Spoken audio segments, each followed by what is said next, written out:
하나님의 말씀은 누가복음 8장 1절에서 8절 말씀입니다. 누가복음 8장 1절에서 8절 말씀입니다. 제가 가진 성경으로 신약 성경 103면입니다. 오늘 말씀은 누가복음 8장 1절에서 8절 말씀입니다.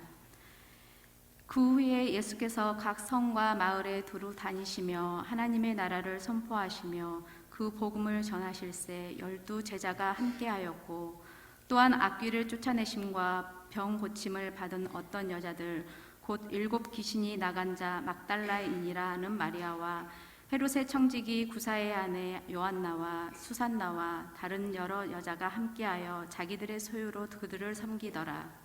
각 동네 사람들이 예수께로 나와 큰 무리를 이루니 예수께서 비유로 말씀하시되 씨를 뿌리는 자가 그 씨를 뿌리러 나가서 뿌릴새 더러는 길가에 떨어짐에 밟히며 공중의 새들이 먹어버렸고, 더러는 바위 위에 떨어짐에 싹이 났다가 습기가 없으므로 말랐고, 더러는 가시떨기 속에 떨어짐에 가시가 함께 자라서 기운을 막았고, 더러는 좋은 땅에 떨어짐에 나서 100배의 결실을 하였느니라.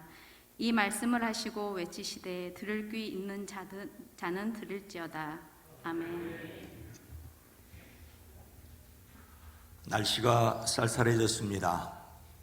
마음마저 쌀쌀해지지 않았으면 좋겠습니다. 하나님께서 이 땅에 주시는 위로와 권세를 소망합니다. 몇 주 전 누가 보내준 별일 없음의 고마움, 별일 없음의 고마움이라는 글을 읽었습니다. 아침에 눈을 떴을 때 좋은 일이 일어나길 바라기보다는 그저 아무 일도 일어나지 않길 바랍니다. 언제부터인가 별일 없이 산다는 것, 그게 행복이란 걸 깨달았습니다. 이 글을 읽으면서 그저 아무 일도 일어나지 않길 바란다는 표현에 제 마음이 걸렸습니다. 요즘 저 자신이 무사안이라고 구태의연한 것이 아닌가 고민하고 있었기 때문이죠. 하지만 제가 크게 실수했습니다. 제 친구들이 사용하는 단체 메신저에 이 글을 올리며 이러면 죽어야겠지라는 달지 말아야 할 댓글을 함께 올렸기 때문입니다. 그래도 그런 표현을 하면 안 되는데 그랬습니다. 잠시 한 친구의 댓글이 달렸습니다. 우목, 아무 일도 없다는 거 그게 큰 복이더라. 암에 걸리고 병원을 수소문하고 아이 사고 쳐서 속 썩고 요즘 모처럼 아무 일 없다. 그저 감사할 뿐이다. 우목은 친구들이 부르는 제 별명입니다. 제 이름 끝자를 땄지만은 어리석은 목사라고 스스로 생각하고 있기 때문입니다. 아차 싶었습니다. 그 친구는 생사를 오고 가는 큰 수술을 하였던 터였습니다. 이런 친구 앞에서 제가 막말을 한 셈이었죠. 곧바로 제가 사과의 답글을 달았습니다. 함부로 말해서 미안타. 건강하거라. 잠시 후 다른 친구가 아무 일 없다는 건 기적이라고 했고, 그 친구가 다시 맞아, 난 요즘이 기적이야 라고 했습니다. 그저 아무 일도 일어나지 않길 바라는 내 자신 같아서 화가 나서 한 말인데 누군가에게는 무척 아픈 말이 되었습니다. 무엇보다도 별일 없이 산다는 그것이 행복이라는 것을 제가 잠깐 잊고 있었습니다. 친구들에게 아무 일이 없는 기적이 계속되기를 잠시나마 제가 기도하였습니다. 아주 오래전 제 아이들이 초등학교 다닐 때 아침에 한 녀석이 학교 다녀오겠습니다 라고 말할 때 제가 울컥했던 적이 있었습니다. 마음속으로 그래야지 잘 다녀오려무나 하면서 말입니다. 아침에 학교에 잘 다녀오겠습니다 하고 나간 아이가 집으로 돌아오는 것이 행복이라는 것을 그때 깨달았었습니다. 그런데 그것을 깜빡하고 있었죠. 아이뿐만 아니라 모두 제자리로 돌아와야 합니다. 하덕규가 가사를 쓰고 시인과 촌장이 부른 풍경이라는 노래가 있었습니다. 세상 풍경 중에서 제일 아름다운 풍경, 모든 것들이 제자리로 돌아간 풍경. 세상 풍경 중에서 제일 아름다운 풍경, 모든 것들이 제자리로 돌아온 풍경. 이 노래의 가사는 세상에서 제일 아름다운 풍경은 제자리로 돌아갔고 제자리로 돌아온 풍경이라는 말을 반복하는데 큰 울림이 있습니다. 지난 29일 이태원동 일대에 나갔던 156명이 집으로 돌아오지 못했습니다. 참으로 가슴 아픈 일입니다. 세상 풍경 중에서 제일 아름다운 풍경이 무너진 집들이 156명이나 되었습니다. 가슴 아파하는 이들이 너무 많고 역시 저를 포함해 많은 국민들의 마음이 먹먹합니다. 다시는 이런 일이 없기를, 모두 제자리로 돌아가고 제자리로 돌아올 수 있기를 주의 이름으로 축복합니다. 오늘 성경 말씀은 예수님께서 가르치신 씨 뿌리는 자의 비유입니다. 우리는 오늘 이 시간 이 씨 뿌리는 자의 비유 내용뿐만 아니라 이 말씀을 하게 된 이유를 함께 생각하려고 합니다. 이 비유에 앞서 예수님은 자신이 하신 일을 무엇이라고 소개하고 있습니까? 1절 전반절입니다. 그 후에 예수께서 각 성과 마을에 두루 다니시며 하나님의 나라를 선포하시며 그 복음을 전하실세. 바리새파 사람 가운데 어떤 사람이 예수님을 청하여 자기와 함께 음식을 먹자고 하였습니다. 예수님께서 그 사람의 집에 들어가서 상에 앉으셨습니다. 그때 죄인인 한 여자가 향유가 담긴 옥합을 가지고 와서 예수님의 등 뒤에 발 곁에 서더니 눈물로 그 발을 적시고 자기 머리털로 닦고 그 발에 향유를 발랐습니다. 예수님을 초대한 바리새파 사람이 이것을 보고 중얼거리죠. 아니, 이 사람이 예언자라면 자기를 만지는 저 여자가 누구이며 어떤 여자인지 알았을 터인데 이 여자는 죄인인데. 예수님께서 그 바리새파 사람에게 말씀하십니다. 이 여자는 그 많은 죄를 용서받았다. 그것은 그가 사랑이 많았기 때문이다. 그리고 여자에게 말씀하십니다. 내 믿음이 너를 구원하였다. 평안히 가거라.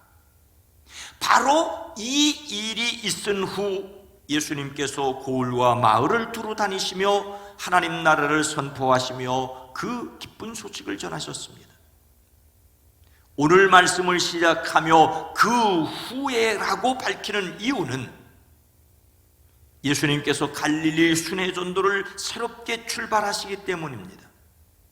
여러 마을과 도시로 다니는 전도를 예수님은 몸소 실천하셨습니다. 두루 다닌다는 말은 방문이 가능한 모든 지역을 다닌다는 것을 강조하는 말입니다. 이미 나사렛, 가버나움, 나인 등등을 다니시며 전도하셨습니다. 그리고 다시 전도에 나서시는데 역시 한 곳에 머무르지 않고 끊임없이 사람을 찾아다니셨습니다. 어느 정도 규모가 있는 성이나 규모가 작은 마을을 가리지 않으셨습니다. 예수님께서는 말씀을 들어야 할 사람이 있는 곳이라면 어디나 가리지 않고 가셨습니다. 그 이유는 하나님 나라를 선포하며 그 복음을 전하기 위해서였습니다. 예수님은 하나님 나라를 선포하셨습니다. 하나님의 다스리심을 받아들일 것을 촉구하십니다. 선포한다는 말은 말한다는 뜻도 있지만 공개적으로 선언하다는 뜻을 강조합니다. 예수님께서는 모든 사람에게 하나님을 믿으라고 하십니다.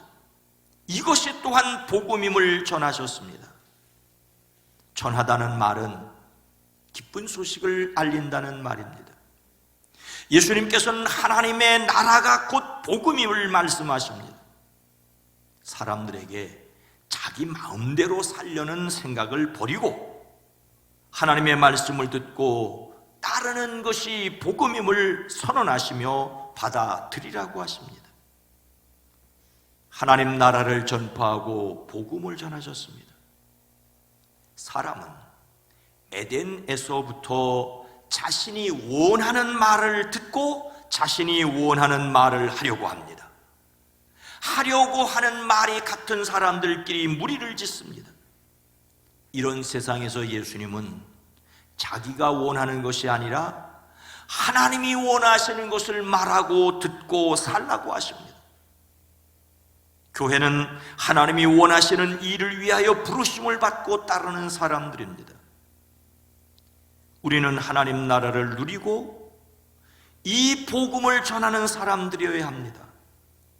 듣기를 원하는 사람이 아니라 하나님께서 보실 때 들어야 하는 모든 사람에게로 가야 합니다. 세상은 하나님의 잃어버린 사람들이라고 할 수가 있습니다. 하나님을 알지 못하는 사람이 있는 곳이라면 어느 곳으로나 가야 하고 전해야 합니다. 세상 풍경 중에서 제일 아름다운 풍경이 모든 것이 제자리로 돌아온 풍경이라면 하나님께로 돌아온 풍경이 이 세상에서, 아니 온 우주에서 가장 아름다운 풍경입니다. 하나님을 예배하는 자리로 나온 풍경은 하나님께서 가장 기뻐하시는 모습일 것입니다. 우리는 사람의 나라에서 살며 슬퍼하기도 합니다. 하지만 하나님의 나라를 누림으로 슬픔을 이겨야 합니다. 하나님 나라를 전파하고 복음을 전함으로 영원한 희망의 사람들이 되어지기를 주님의 이름으로 축원합니다. 그런데 여러분, 하나님 나라를 전파하고 복음을 전하면서 각오해야 할 것이 있습니다. 오늘 말씀의 주요 내용이 우리가 잘 아는 씨 뿌리는 사람의 비유입니다. 예수님께서 다니실 수 있는 모든 곳에서 말씀을 전하시자 사람들이 무리를 이루어 각 고을에서 예수님께로 나왔습니다. 그들은 어떤 사람들이었을까요? 예수님의 비유에서 그 실마리를 풀 수 있습니다. 5절 말씀입니다. 씨를 뿌리는 자가 그 씨를 뿌리러 나가서 뿌릴새 더러는 길가에 떨어짐에 밟히며 공중의 새들이 먹어버렸고. 씨 뿌리는 사람이 씨를 뿌리러 나갔답니다. 그가 씨를 뿌리는데 더러는 길가에 떨어지니 발에 밟히기도 하고 하늘의 새들이 쪼아먹기도 하였습니다. 이 말씀에서 씨 뿌리는 사람은 부지런하고 성실한 농부의 처지에서 보면 무책임한 사람입니다. 아니, 씨앗이 얼마나 소중한데 그 씨앗을 길가에 떨어지게 하여 밟히고 먹게 한단 말입니까? 그러나 예수님이 말씀하시던 당시는 지금부터 2000년 전입니다. 농부가 씨를 뿌리는 방법도 오늘날과 사뭇 달랐습니다. 밭을 갈고 고랑을 타고 씨앗을 뿌리는 것이 아니라 먼저 씨앗을 흩뿌리고 고랑을 타는 정도의 시절이었습니다. 그러니 뿌려진 씨앗이 길가에 떨어졌다는 것은 절대 이상한 일이 아니었습니다. 그래서 이런 씨앗도 있었다는 말이죠. 오늘날 귀한 씨앗을 이렇게 허비할 사람은 없습니다. 그런데 하나님의 말씀을 듣기는 하지만 그 뒤에 마귀가 와서 그들의 마음에서 말씀을 빼앗아감으로 믿지 못하고 구원받지 못하게 되는 사람은 오늘날도 많습니다. 말씀을 듣기는 하지만 그 마음이 길가와 같아 전혀 열리지 않으니 말씀이 소용없는 사람도 있다는 말입니다. 그리고 또 이런 사람도 있습니다. 6절 말씀입니다. 더러는 바위 위에 떨어짐에 싹이 났다가 습기가 없으므로 말랐고, 씨앗이 바위 위도 떨어졌습니다. 어쩌면 겉으로 보기에는 흙이 있지만 얇은 흙 바로 밑에 바위가 있었습니다.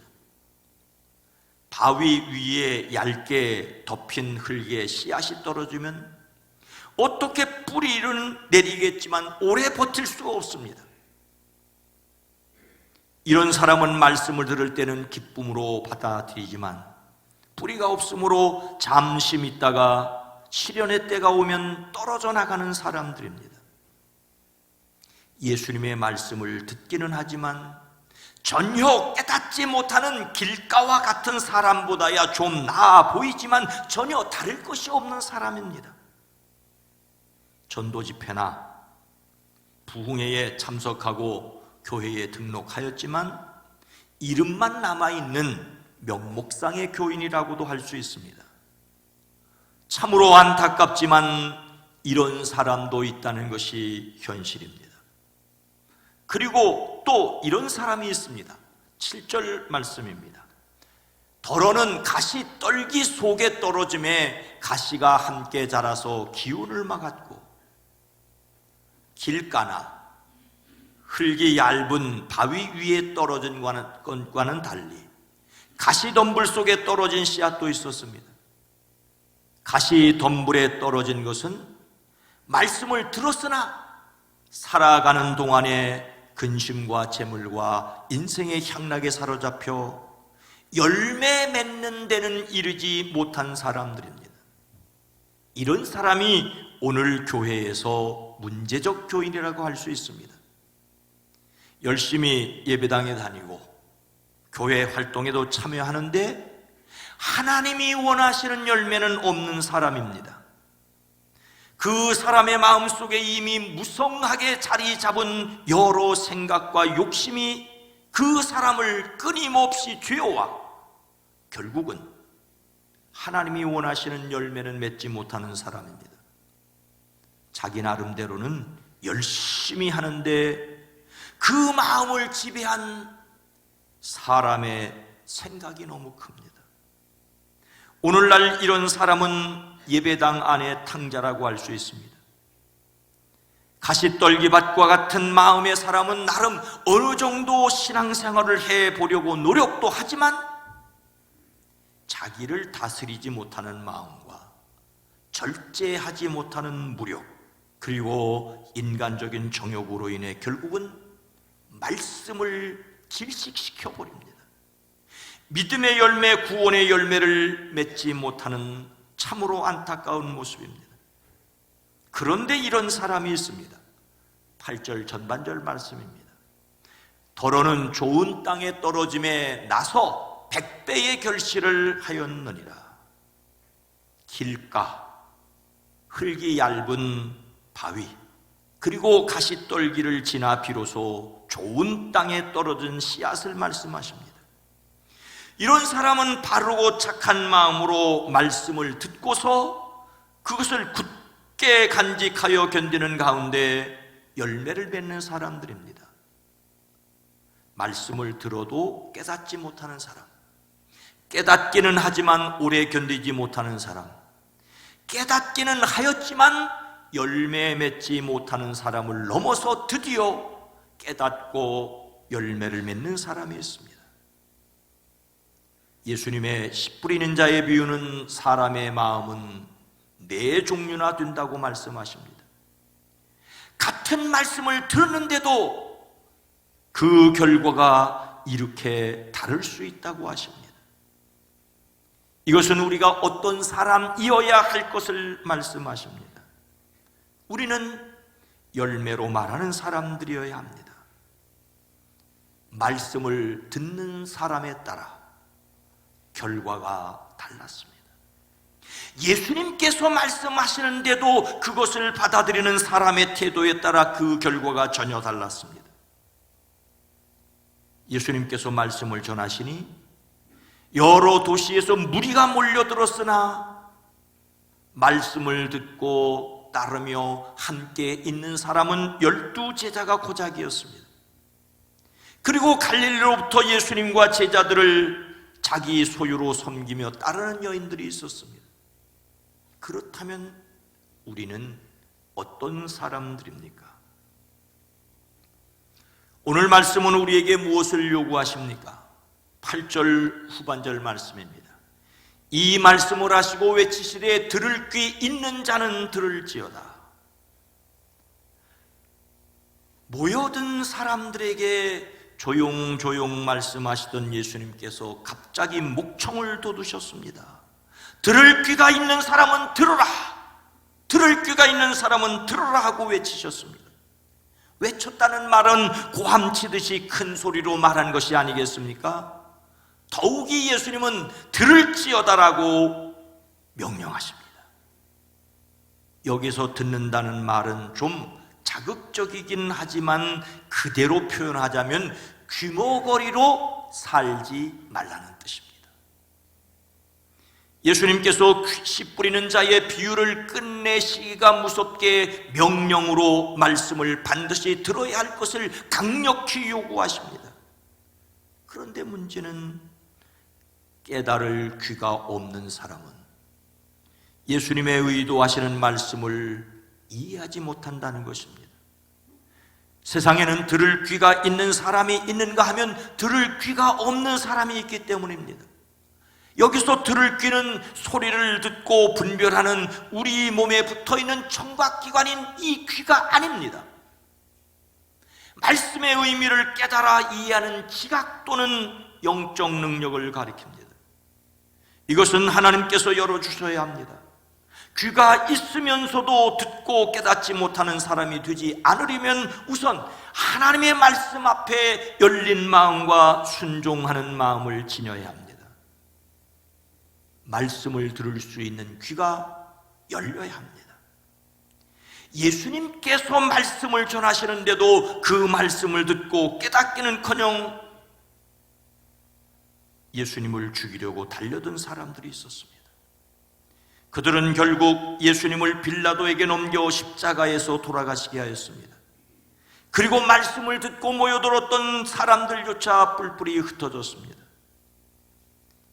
예수님과 함께 하였던 제자들조차 예수님께서 십자가에서 돌아가실 때 흩어졌지만 그들은 다시 모였고 그들을 통하여 예수님이 전하셨던 하나님의 나라와 그 복음이 전도되어 우리에게까지 왔습니다. 성령님께서 그들의 마음을 열어주셨습니다. 성령님께서 말씀하실 때 그들은 순종했습니다. 우리의 마음을 열어 믿어지게 하실 때, 깨달아지게 하실 때 우리는 순종해야 합니다. 그러니 실망하지 말고 다시 일어서야 합니다. 우리는 말씀을 듣고 깨닫고 지키려는 열린 마음을 가져야 합니다. 성령님께서 사람들의 마음을 열어주시기를 기도하며 전도하기를 포기하지 말아야 합니다. 열매 맺는 데 이르는 저와 여러분 모두가 되어지기를 주의 이름으로 축복합니다. 사랑하는 성도 여러분, 매몰사고 열흘째, 사고 221시간 만에 기적의 생환이라는 뉴스를 보았습니다. 지난달 26일 오후 6시쯤 경북 봉화의 아연광산에서 토사약 900톤이 수직갱도로 쏟아지는 사고가 발생했습니다. 작업자 7명 중에 2명은 오후 8시쯤 스스로 탈출했고 3명은 오후 11시쯤 업체 측이 자체 구조했습니다. 하지만 조장과 보조작업자 등 2사람은 지하 190m 지점에 고립되어 있었습니다. 이 2사람이 열흘째 되는 날 221시간 만에 구조되었습니다. 2사람은 비록 부축을 받기는 했지만 걸어서 나올 정도였고 기다리던 사람들과 이야기를 할 만큼 건강 상태도 괜찮았습니다. 고립자들은 갱도 안에서 구조를 위한 발파 소리를 들었는데 이런 작업 소리가 나면 희망을 품었고 그 소리조차 들리지 않으면 실망을 하기도 했답니다. 두 사람이었기에 서로 의지하면서 기다렸는데 누군가 함께 있는 것이 힘이 되었습니다. 두 사람이 가족의 품으로 돌아갈 수 있고 돌아올 수 있어서 세상 풍경 중에서 제일 아름다운 풍경이 이루어졌습니다. 하나님을 떠난 모든 사람이 하나님께로 돌아오는 세상 풍경 중에서 제일 아름다운 풍경이 계속되었으면 좋겠습니다. 이런 풍경에 참여하고 이런 풍경을 만들어가는 사람들이 되어지기를 주님의 이름으로 축원합니다. 거룩하신 하나님, 오늘 이 아침 이 예배당에 모여온 사람들의 모습을 하나님이 기뻐하십니다.